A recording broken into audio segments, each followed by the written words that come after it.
The S&P 500 just made history, and most people have no idea what it means for them.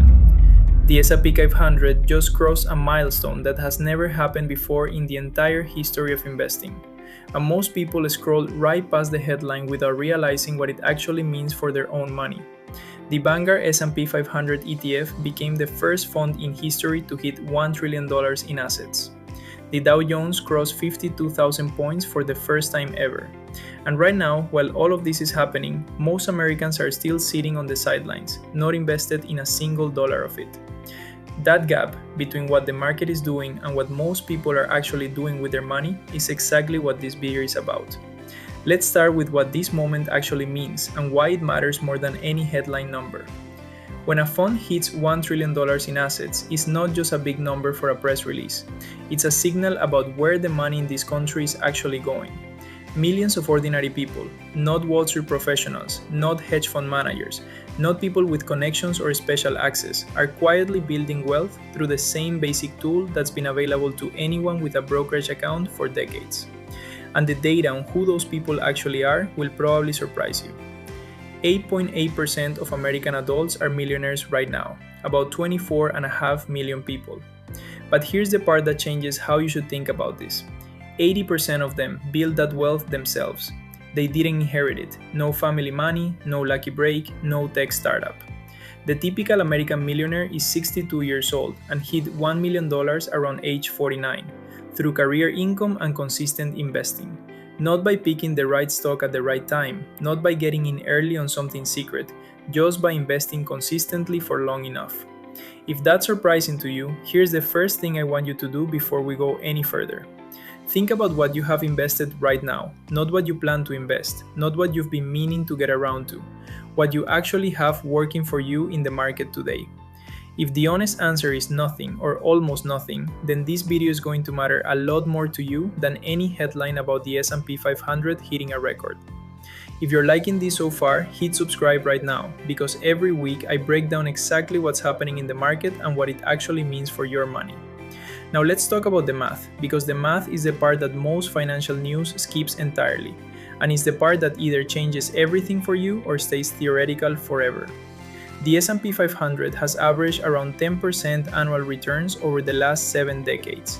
That's not a guarantee of the future, nothing is, but it's the most consistent long-term track record of any major investment class that exists. And here's what that 10% actually does to money over time, because this is the number most people never actually sit with long enough to understand it. If you invest $500 a month starting today at that historical average return, you're looking at reaching $1 million in roughly 31 years. That sounds like a long time until you do the math on what you're actually putting in.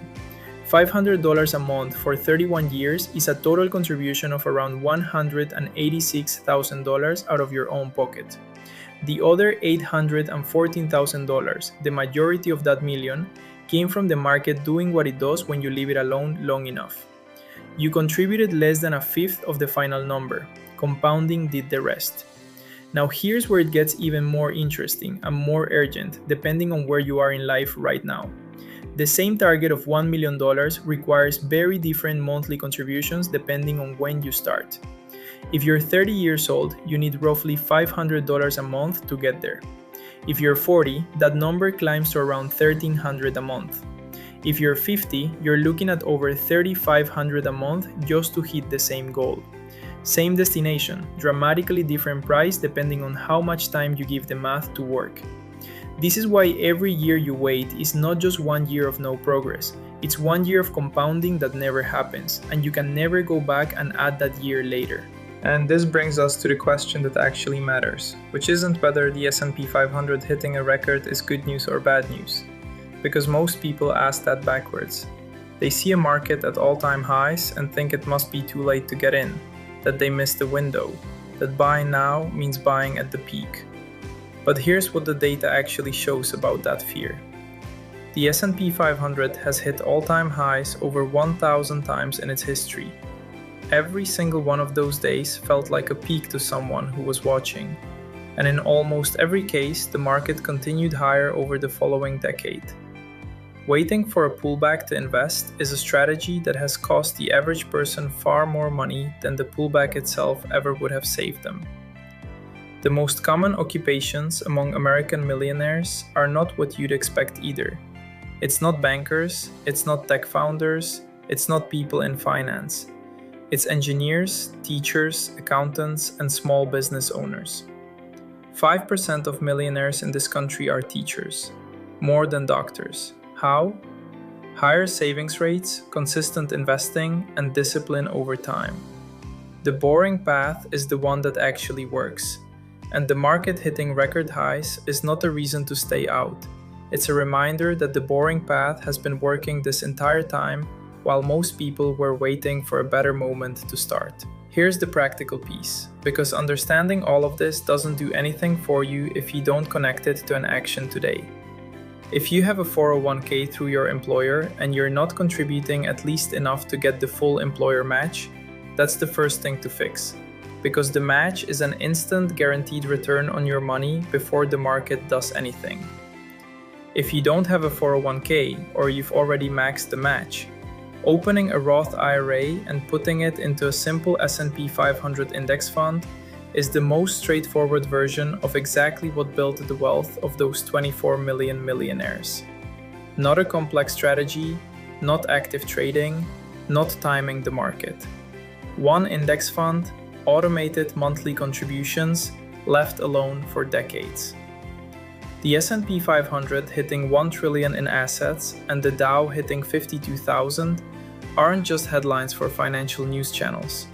They're the scoreboard of a game that's been running for decades, and 80% of the people winning it started with nothing and just chose to stay in long enough for the math to work.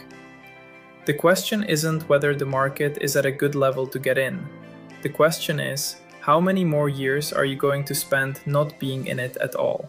If that hit home, drop a comment below with where you are right now. Just getting started, already investing, or still trying to figure out how to begin. I read every single one, and it genuinely helps me know what to cover next. And if you're not subscribed yet, do it now. New videos like this every single week.